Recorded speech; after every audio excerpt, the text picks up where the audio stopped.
Happy New Year, DNA. Thank you for allowing me some time off as an independent podcaster over the last few weeks. We are working on some exciting updates for 2026. One update to let you know about is that we are switching from a weekly episode to an every other week episode. This lets me spend the time needed for editing and producing a quality show, as well as working on growing the All Access DNA community. Stay tuned for updates about this community. In today's episode, we are talking longevity with Daniel Tausan, a health analyst and creator of Timeline Sciences. His work focuses on translating biological information, communicating data, and health coaching. We discuss aging, biohacking, and how long do we really want to live. This conversation took some turns I was not expecting and kept me thinking long after the recording ended. If you listen or watch on YouTube, let me know your thoughts in the comments. Let's get started. Hi, Daniel. Thank you so much for being on the show today. I'm thrilled to be on All Access DNA. We're thrilled to have you. And I feel like there's a lot that we can cover given your background and experience. One of the things that I wanted to discuss with you was longevity.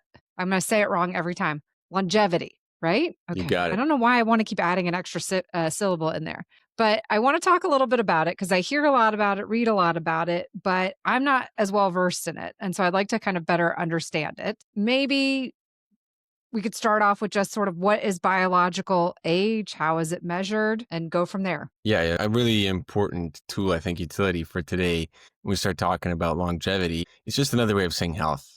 And I love the fact that we're reframing it, we're bringing it back into conversation. I'd rather see people healthy and thriving rather than, the other opposite. So how do we calculate it? How do we know whether we're going in the right direction? We make up this concept called biological age. So it's not definitive. It's flexible based off what you've done in your life or what you're doing now currently. And really what it is pretty simple, is that you take a bunch of measurements across from your 20-year-olds up until 100, and you see, is there a change in that, whatever you took? Is it insulin? Is it a growth factor? Is it stomach acid? And you see if there's a difference. And if there is, then you can say, okay, I can compare someone to this trend, and I can say, hey, are you like an 80-year-old or are you like a 20-year-old?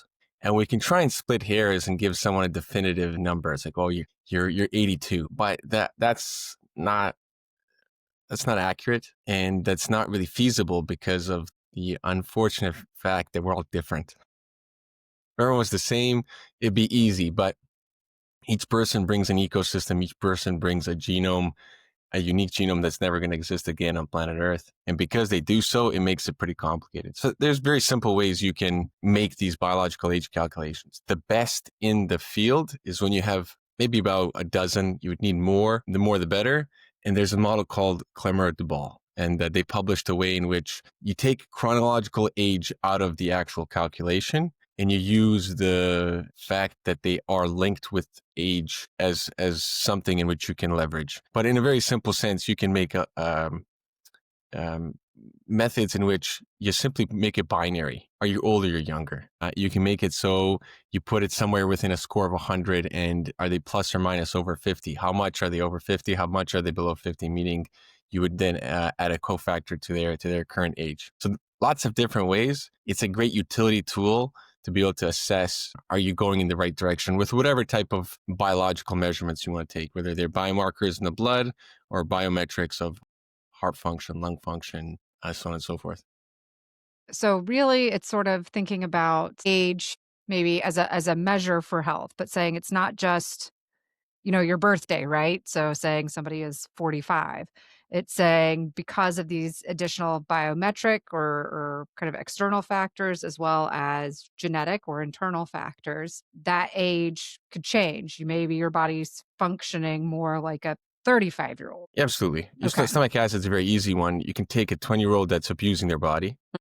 They finally left mom and dad's home, and they're not doing a good job. And so they come in, you're like, well, what's going on? Are you just drinking baking soda every day? So, oh, you're doing the opposite. You're partying all the time. Hey, your stomach acids are like that of a 70-year-old. And of course, you can get them back, you can drug them, but you can just get them back to a healthy lifestyle, get them, working with their physiology, and lo and behold, very quickly they'll return back to, their state. And it's a lot easier to communicate that to somebody that's not biologically, let's say, has a massive background and years of studying it. So if I say, hey, you have a 40% increased chance for arthritis or 40% increased chance for all-cause mortality. That doesn't mean anything to anybody. Mm-hmm. But if you say, hey, this one blood measurement I took from your liver, it's like an 82-year-old grandma. It's like, what are you doing? What's going on? Okay. So it helps sort of put it in context for people. It helps them understand what you're saying in terms of health to where they are. Absolutely. They'll action on that. And then they say, okay, well, I have to take this thing because my liver is sluggish, or, I have no issues, health issues now, but we saw early warning signs. And hey, I don't want to have, any 82-year-old grandma's liver, right? Like I want to get back to compete with with my friend group or whatnot. I don't want to be that guy. Or, hey, I understand what they're trying to communicate to me, which is usually the case. And, thankfully it's not in this sort of nebulous risk thing. Because what does 40% increased chance mean? Is it relative? Is it absolute? Who are you comparing to? The meaning gets lost, and I love the fact that we're coming back to something in which the person on the other end is excited to hear. Mm-hmm. Mm-hmm. And so what are some of the biometrics or biomarkers, biometrics, so types of things that you look for when thinking about aging? You mentioned things like stomach acid, but what are some of the other ones? The biggest ones, the top shelf ones, are resting and peak heart rate Okay. recovery, and then it'll be everything around lung function, and that's across. I've been doing this for over a decade, and I see individuals that might have terrible health. They're 91 years old. They have dementia. If I calculate what's going on in their blood, they're 180. So I can't use the normal methods, or even have to start excluding things. Try and make a ballpark make sense. But then at what point in time are you just putting things out and making whatever you want? There's no more rhyme or reason. But their lung function and heart, blood pressure, and those kind of things are going to start going a little bit changing. But for example, the gentleman's lung function is phenomenal. So I started to bias a little bit of my understanding of, how do we change this prioritization of these metrics that we want to take into account? Are they all always equal? Do they stay stagnant? Or is the person, decide, which ones are going to be the most important? And it seems to make sense. If you don't breathe, if oxygen doesn't get into your tissues, Right. if that very important aspect, then you expect there to be a lot more issues. The vital functions of physiology maintain, I think, the best in terms of predictive capability. But that's not to say that the opposite isn't true either, where sometimes those lower valuable biomarkers might tell you, hey, you have a chance for stroke. And that was actually what propelled me to be the science enthusiast that I am today. I was training a gentleman in my early 20s, and he had a stroke with me. Mm. And I felt awful. I felt responsible. I thought like, oh, I pushed him too hard. How did I not know he was susceptible, or how could I have known? Now he looked fantastic. He was in his 50s, best shape that he ever been in his life. He was working out with us for numerous years. So if I had an advanced blood panel on him, for sure we would have an idea. So this is where you see, okay, well, he's got phenomenal lung function. His heart's fantastic. Got wits about him, always making jokes. Sleeps well, does everything which you'd say in proper terms. But something obviously on the lower hanging fruit, these coagulation factors, something you wouldn't necessarily put as high value, for him is high value. Mm-hmm. So this is where each of us need a little bit of attention in the right spot. And that's where the genetics come into play. So one person might be the guts, another person might be the liver, another person might be the spleen. There might be different ways in which you can support your system so you get the best mileage out of it. Or you cover your weaknesses. That's really the best thing to do. If you get your strengths, great, you can lean into them, but cover your weaknesses, in which, the genetics gives us a range that we can live in. If you maintain the course and cover your weaknesses, you'll easily end up on that higher side of that range. And so you mentioned like doing the blood test, right? Because I think we've heard stories of people where physically in person, they're fit, they're healthy, they're doing what they need to do, right? But something happens. And so, um, what types of things should people be considering for testing, whether it's genetic or some other analyte in their blood? That's very good. So right now, there are plenty of available tests that give you 40, 50, 60, 70, 80 biomarkers. And it's excellent to have a coverage that gives you from inflammatory markers to clotting factors to bioenergetics. Those are the kind of three big categories in which gives you insights as to, hey, what can I actually action and do? Some of the tests that we have in the DNA fields, they're really insightful to know if you're doing something right or wrong. Mm-hmm. Like, hey, am I aging well? And so there's a genetic test called the Horvath clock. There's these epigenetic clocks, like what's my biological age? So I've analyzed a few of them. I think Horvath comes at the top of really what they put forward in his group. And so you have this very clear indicator saying, "Hey, I'm doing all this stuff. I've changed my lifestyle. I'm doing all this stuff. Is it actually working?" And then Right. the Horvath clock can guide you saying yes or no.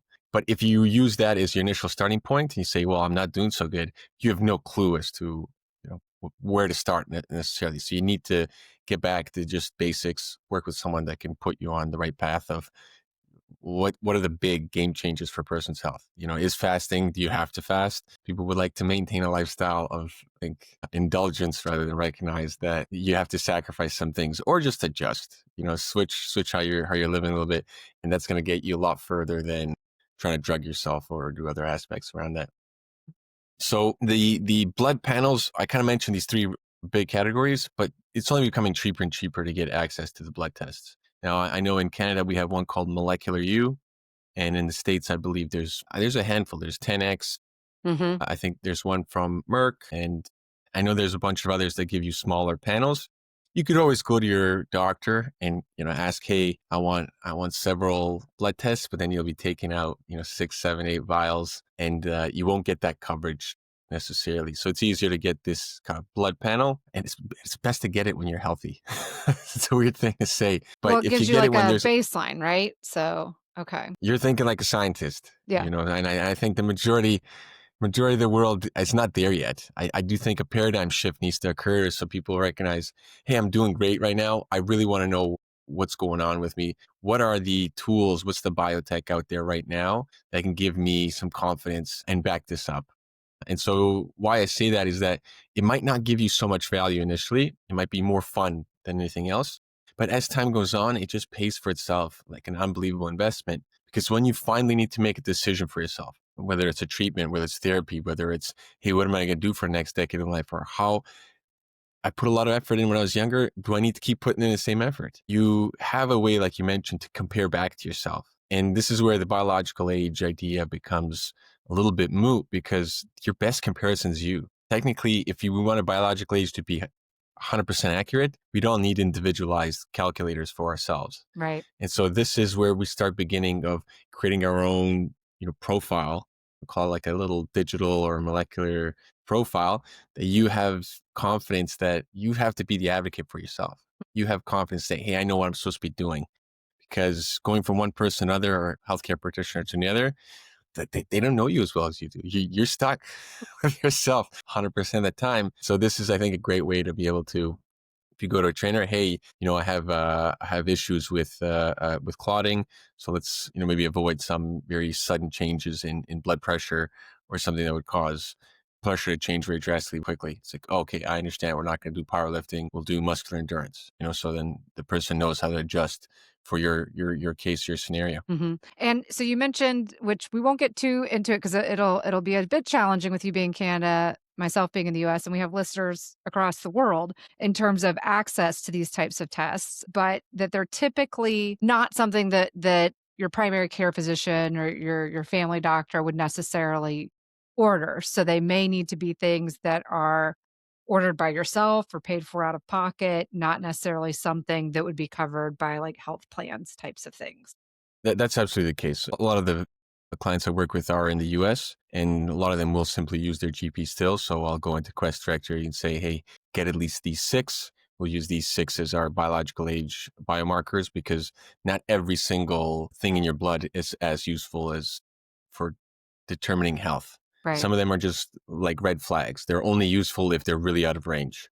Minerals are a good example, or the liver enzymes are a good Mhm. example, where it doesn't really matter in the healthy range. They don't tell you much. Other markers, they tell you just by the concentration, whether you've adapted to exercise, or whether you're in the youthful, the young category, or whether you're going, hey, it looks like your body's struggling or fighting off constant antioxidant battle or some kind of stressor. And so we can pick out a few of them from directory and then, they can go off of that. That's still better than nothing. It's not like you have to have an 80 marker blood panel. Start anywhere and start building on a steady pace. Mhm. And I would imagine, I mean, it sounds like these types of biomarker tests are something that would be beneficial to have probably in addition to like your annual checkup, right? Or things like that, because you would hate to get things and find out you have biomarkers for this, but perhaps have missed, that I have like long QT syndrome, right? Like a cardiac type of condition. So are there things that you recommend in terms of making sure that the people you work with have a physician or some sort of Well, provider? absolutely. They have positions. Some of them have multiple individuals in their teams. I act like a coordinator between them. And then if they all give them different data sets, I will compile all that data to make the physiology integrated. I have no issues being, call it, on the cusp of wrong or right. Mhm. I know a lot of people are like, no, no, my thing's right. And then, decades later, they realize they're wrong. Someone's going to put an attempt forward, a best foot forward to be able to make a complete plan or a complete package. So that's what I do. I don't suggest, I suggest people do more rather than less in terms of the ideas of engaging in their health. But I do like the efficiency. It's not just, hey, throw money at it, be smart about what you choose, know what you're choosing, and don't waste your time necessarily, right? It's kind of when it's game time, show up. When it's practice, show up, Mhm. so that you can go and enjoy the rest of your life with what it is that you're intending to do. And so we talked a little bit about some of the genetic kind of factors or things you might evaluate. Is longevity genetic? Like, can DNA testing actually tell you how long you're going to live? I don't think there's anything in the sequence per se that's going to be like you're going to live to 120, because it's going to give us a range. Like the human age range is between 80 and 120. That's where the majority of people can end up. And yes, you might be born with, you're on the lower end of that. But even with that, if you take in everything within what we know today, you would likely get more mileage than cause someone else that might have a better genome but's doing worse. So it's always nature and nurture within this conversation. It's not one or the other. And genetics has a part to play, but it plays a part more in the species, rather than being like, oh no, you're destined to drop dead at 72. I don't think DNA can tell you that, but obviously, time will tell. Yeah. Yeah. Well, and one of the things that I hear a lot about is the telomeres, right? So telomeres, ends of chromosomes, basically. That as we age, we kind of lose that protection, right, around the telomeres. How much does that play when you're in a role and when you're like assessing somebody's biological age? Right. So the telomere story becomes very confusing when we introduce the enzyme called telomerase. So we have an enzyme that can re-add call it, ends of the chromosome more and more. So what we were taught, this idea that as the ends of the chromosome start shrinking, it tells us the lifespan of the cell. I think the evidence is pointing us more towards it's telling us speed of division. And keep in mind, not every cell in the body is dividing. Hmm. There's only some cells that divide. The other ones are called the end stage cells, so post-mitotic. And then we have the stem cells or the progenitors that are making all the other cells in the body.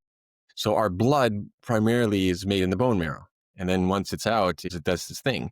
So when we look at the telomere lengths at white blood cells, and then you do an intervention where you say, okay, we're going to get you doing a lot of exercise, those telomeres grow, but it's not the same white blood cell. So we now know we impacted the niche in the bone marrow.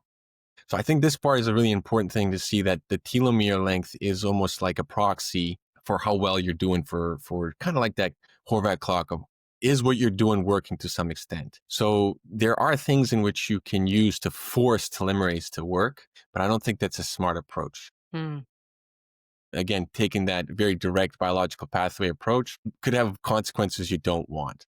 It might be beneficial in some circumstances for small periods of time, but that's not something I really focus on. I focus on the more of the global aspects of it, of what are you doing, how are you going to engage yourself. It's this idea of, yes, I can put you in a sauna to get hot, but I can also get you moving or get you producing the heat. And if you're producing the heat, that's okay. You're always going to carry the heat with you. You don't have to run into a sauna every time you get cold, right? If Right. that Right. analogy makes sense. No, that's helpful. It's interesting to me because, like I said, I kind of follow a little bit, but this is not my area, not my training. But just hearing some of these things out in the ether, internet, what have you. I was just curious to know like how much they factor in and how much they weigh in when you're doing these types of calculations. And one of the things I think about that we see a lot in genetics is multifactorial, things that are both environmental and genetic. So I think of it external, internal. In aging, like if it was an algorithm, does genetics or lifestyle play a bigger part, or is there not really one? Because I think about, like I had a grandparent who drank and smoked constantly, lived to like 95, right?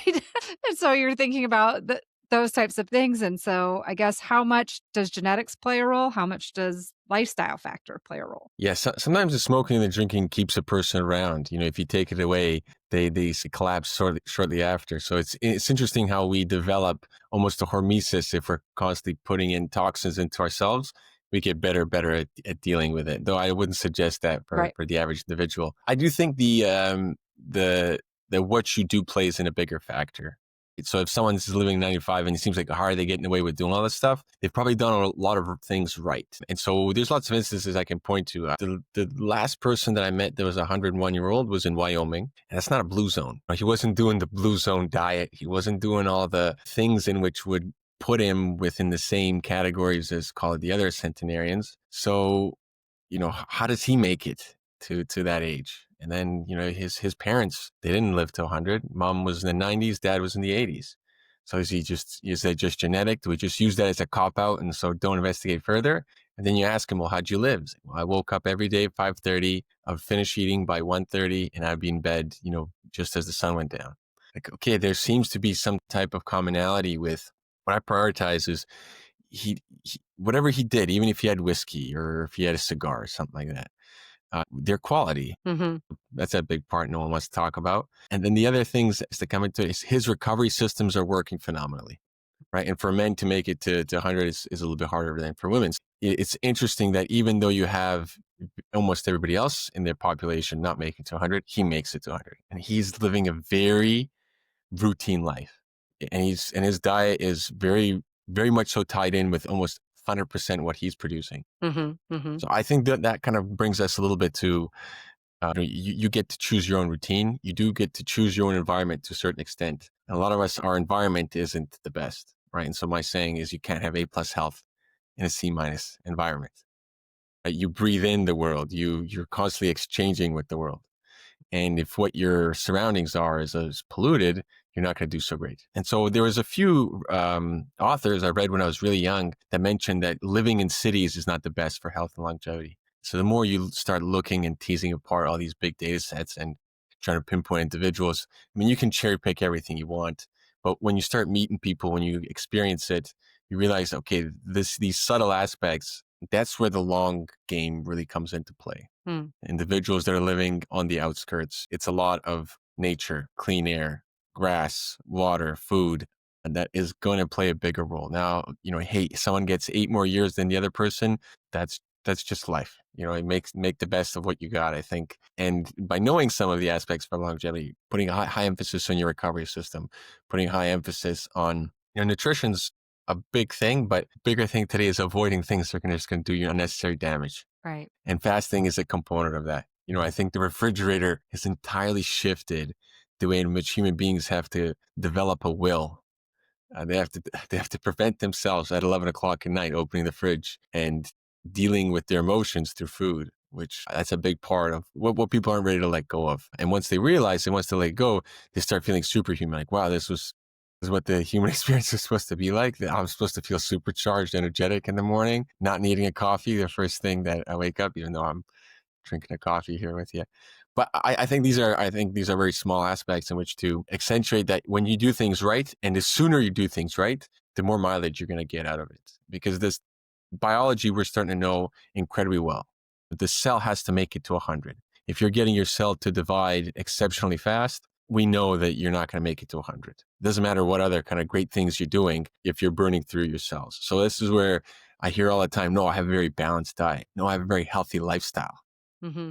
But okay, well, no, you don't. I see your data. So you have to get through this now barrier of the person's own, call it, misconceptions of what health is. Right. Well, and sometimes I think it can be helpful too, because I mean, I know sometimes I'm hard on myself, but sometimes I'm probably more gracious than I need to be in terms of like how I've been eating, right? Lifestyle and things like that. One thing I thought that you mentioned that was interesting was talking about like quality of life, right? So I think in terms of if somebody is restricting themselves or saying they're living a more structured, some might say rigid lifestyle. How does quality of life come in terms of, sure, I could do all these things, but will I enjoy myself day to day? I don't know. Do people struggle with that? For sure. So that's a phenomenal. There's a psychosomatic aspect. It's a phenomenal question because if I'm undergoing so much of my willpower because it's a depleting resource to prevent myself from doing something. Maybe let's say I'll do an example of M&Ms. There's a bag of M&Ms close to me somewhere in the household. Let's say I brought it in. Now every time I sit down and I'm deciding I need a little bit of a pleasure or some kind of distraction, I have to now force myself not to have that substance. I'm going against myself. This is now an exercise in resilience and a mental battle that was unnecessary. So are we designed to take some poison in?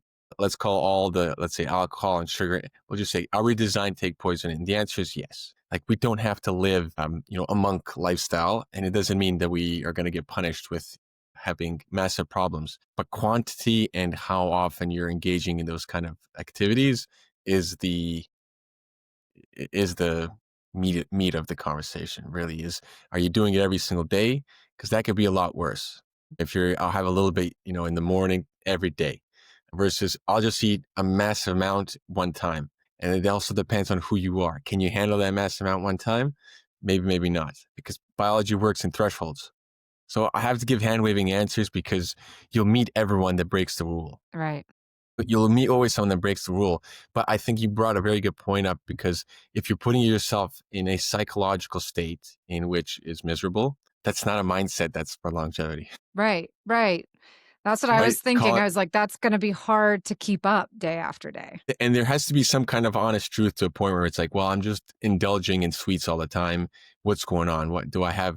A tapeworm in my stomach? Did the bacteria go awry? Why am I craving sugar to such high extent? And then Mhm. go through a portion where you do go through the uncomfortable aspects of like, okay, I'll stop the sugar, and you will see how difficult and how challenging it is. Something is what's so pervasive within our life, so easily accessible, has on our mood, on our temperament, and then our physiology. And once you get over the hump, it's interesting how difficult it is to go back because when you have that same substance, and I'll just use sugar because it's one of the most prevalent ones, is that people will have, for example, that store-bought cake. They'll be like, oh, it tastes like plastic now. Mhm. Mhm. I don't enjoy it. Or I ate one cake at a friend's birthday and I was sick the next day, or I was constipated. I couldn't go. I felt awful. And I'm like, that's great. That's good news because now you've sort of gotten the grass is greener on the other side is true here. It's better on this side. You're more in touch with your body. It's not as numb, which comes with less being sick less often, which Mhm. comes with more clarity, which comes with more energy, which comes with more life. So what would you say are some of the like the lifestyle habits like that you see like you talked to somebody that is 101, so you talked about like um resting. It sounded like that person was getting a full amount of rest. You've talked about like eating more healthy diet. What are some other things that people could do? Yeah, so the top five, that I've kind of excluded through all the data and kind of cherry picked is I put recovery systems, but I think of recovery systems as naps or sleep. A lot of people that do very well, they do active rest. People think take naps. I go on the couch, I put a blanket on. People can do this while they're sitting down on a bench.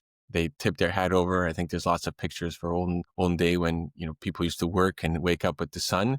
Everyone would do it, men and women. Everyone had their responsibilities. You would take an active rest somewhere at midday.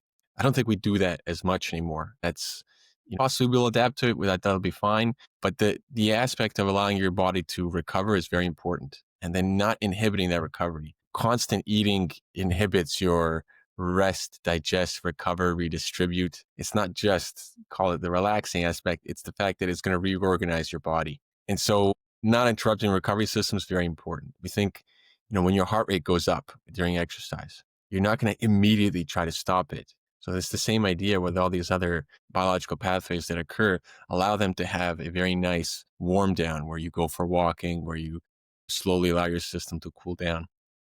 And then coming into the next one, I say fasting. We're not even talking about nutrition because really what it takes for nutrition aspects is you have to hit the minimum requirements. You need the essential fats, vitamins, minerals, the small molecules that keep us going, like choline. You need these things in your diet. And if you have them, you're good. And so now having lots of periods without, that's what seems to be a big factor for the creatures that live a really long time. The creatures that live a long time live aspect of feast and famine. And it Hmm. seems like when the human being engages such aspects, it does great for our physiology. You can see with energy, with clarity, with the way our cells function, that they like periods where we have food and then no food. Constant food's a problem. And then three is digestion. It's not the sexy one, but this is one of the most, I think, least talked about or the most important. It's very simple. It's true for every biological organism, from a spider to a fungus to us. We produce enzymes. It's an investment. It has to break the world down and then we absorb it back in.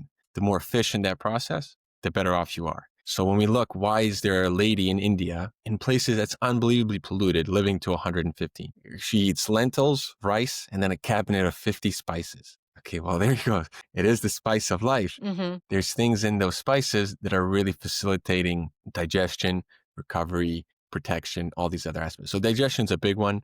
We're coming down now into a one where I have to say temperament because we're talking about mindset, but no one that's miserable is making it to 100. There's an aspect where it's very, very much so your thoughts control your genes. So if you believe you're in a state of danger or fear, your body's going to respond. Now, if you do that to yourself constantly, day in and day out, when you're going to sleep, it's not going to do well for your physiology. And if you get bamboozled or suckered into, let's say, mental states of hate, even worse, like you're not going to stick around on planet Earth for as long as someone that's making jokes. And I put humor as something as, it's this, they say it's a sign of intelligence. I'm still struggling with that one because I don't seem to be too funny. And it's something I think very important to showcase where that every single person that's made it to 100, even if they're a terrible state at that point in time, they want to make fun of me. Some kind of friendly way of bringing in jokes. And I think that showcases a certain lighthearted temperament. They're unshakable. Hmm. You could tell them that, the world's going to end tomorrow and they'd be like, yeah, bring it on. I've seen that before. True. Let the games begin. They have such easy ways of allowing things to move through them. They don't get stuck in any emotion. And like that, they don't get bogged down in any kind of, this has to be true. Rather, they're more than open to hear what someone has to say. Great. That's your stance. You enjoy. That's not one of my lived experience. And the last one is the cold and the hot. Cold is an unbelievable stressor. And the more you expose yourself to cold, like my gentleman in Wyoming, it's not the warmest place on earth. It's very cold, and being up just before the sun rises, well, that's very cold. So all these blue zone areas, the majority of the blue zone areas, you take a look at different parts of Scandinavia, Japan, none of them really shy away from these, call it these stressors. Some of them even have active, hey, we're going to go into cold water as an exposure. And so there isn't the science that's kind of blown up as I think a lot of people are waiting for the evidence to come into their hands. If you participate in it, you'll see the shift in your physiology. And so it's very simple. It's a massive stressor. When you rise to the challenge, your body adapts positively through a process of hormesis. And those are really the top five, I would say, for lifestyle actions that you can take. And they're all free. It's really nice. And they're going to be the vast majority of what I call practical longevity to get you living that without having to buy the drugs or do these, let's say, novel, call it advances in biotech that are going to be, I think, inaccessible to a lot of people, which is really nice to know the majority can be done completely free. Right. I was going to say that's good to know that's kind of what you're seeing as those top five. But you mentioned some of the things that are happening in biotech. What are some of the biggest breakthroughs that are either are happening or you see coming in longevity research? So the old one that really has been carrying the weight for both in the we'll call it the academic or the scientific industry, and that kind of goes back to this idea: if you put the blood supply of a young mouse and an old mouse together, the old mouse does better. Hmm. And so there's this big idea of how do we clean up the blood and how can we support the old aged blood with younger blood? And either you can do that through synthetic means or you do that through a plasmapheresis, right? So people I know can buy a plasmapheresis in some parts of the world. And that's sort of the anchor in which we understand longevity science. So from the small molecule approach, there has been, really the gold standard has been one called rapamycin. It was discovered as, I believe, an antibiotic first because that's what the suffix would tell me. But I'm pretty sure it was found first as an antibiotic or an antifungal. Hmm. And then it was eventually found that it targets a part in the cell that's responsible as a control level for sensing nutrients. So nutrient sensing equals longevity because like we talked about, if you don't have to constantly deal with food, you get to do all the other processes in the cell. And so this drug is obviously have different small versions of it and tons of different names, but it would be real longevity medicine. It does come as a consequence. If you're preventing this nutrient sensing in the cell, that's the target of, the molecular target of, it's called mTOR. Then your cells don't grow. And what things would you like to grow? You would like muscle to grow. Muscle is an insurance policy for later in life. The more that you develop it, the more resilient that you develop the muscle, the better off later in life. It acts as almost like a warehouse. You can pull what you need for other cells from the muscle. So as we get older and older, we can pull all the goodies from muscle, and that's a good thing because otherwise we can't get it in the right spot. So there's always a consequence. Let's say nature never makes it so that you can just buy your way to Mm. the top. You must engage. You have to participate. Life is a participating action. And so I love the fact that that's the case. That's the way our biology works. Hmm.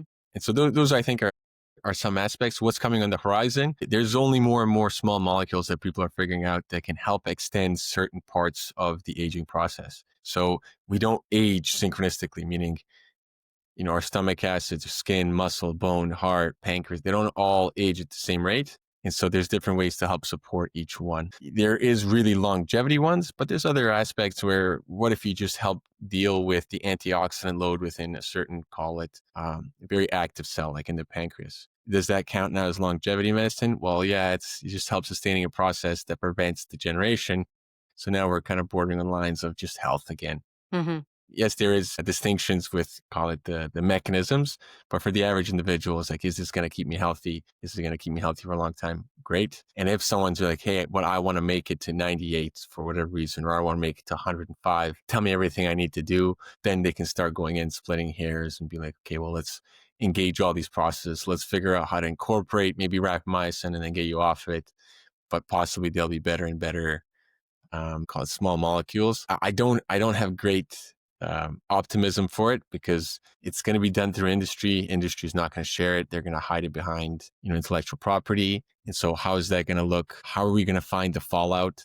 I feel like as far as the investigation, the actual mechanisms and the consequences, side effects, it's going to be next to impossible to know until you deal with the small groups that are becoming users of it and then individuals that kind of follow it and can have the data to have good guessing as to what's going on. Well, and that was going to be my next question is, as we progress in longevity science and thinking about increasing lifespan, is there a way to help ensure that it can be equitable and still accessible? Like you were talking about, with, like those top 5 lifestyle habits that pretty much anybody can do. How do we and can we continue that so that it is accessible to folks? I definitely don't think it will be.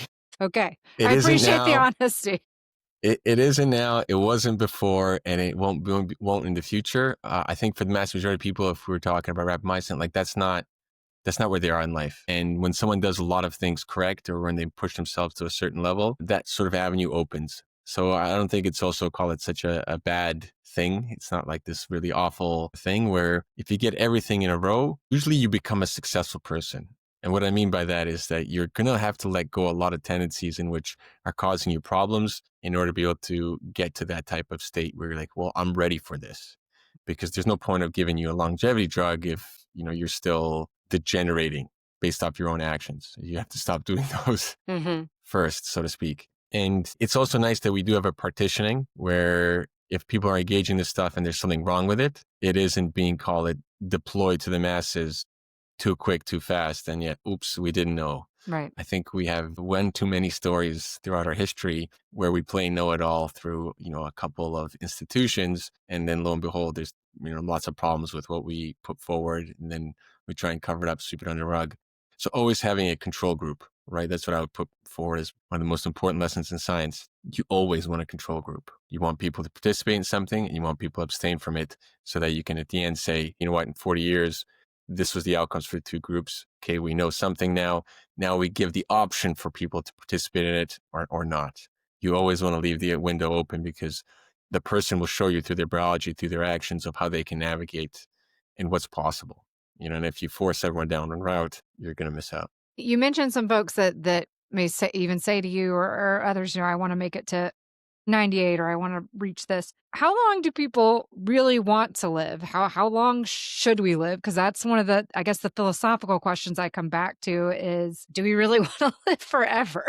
I've met a few people that think they do. I'm convinced that no one wants to live forever. Thank God we do finally pass away, and I get a break from being Daniel. And whatever's next, I embrace it. I came into this world. I'll go out of it. Hmm. So, how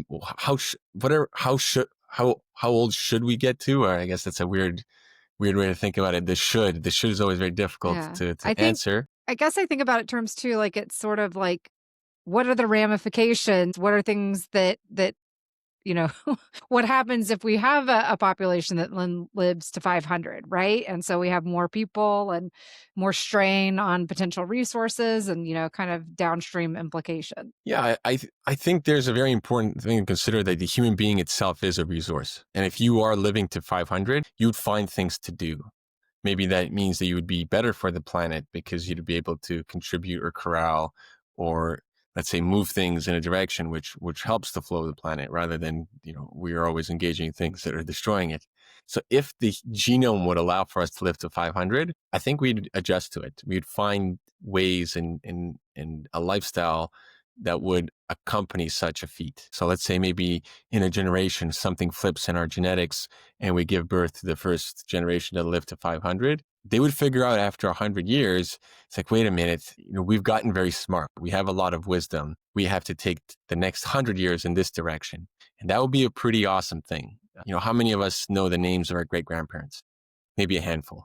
How about their great grandparents? Barely anybody. And so if someone was alive for 400 years, they would get to see through, I think, a lot of deception and keep, I think, certain, let's say, low on planet Earth that might be very beneficial. So I'd be excited. As a scientist, I'd say if someone could get themselves to 500, do so as a proof of concept, as mechanisms, and almost a gift to the rest of us. And so I kind of think of it that way. Would they be a strain? I don't think so. Unless, of course, they're on tubes and we're going into some kind of sci-fi Yeah. or I say you're Star very Trek kind of thing. optimistic. And whereas I think that's where my mind goes is probably that more direction. So if you're on tubes, then that's a life I hope no one ever gets to experience. That sounds awful, and I don't think that's what anyone would sign up for.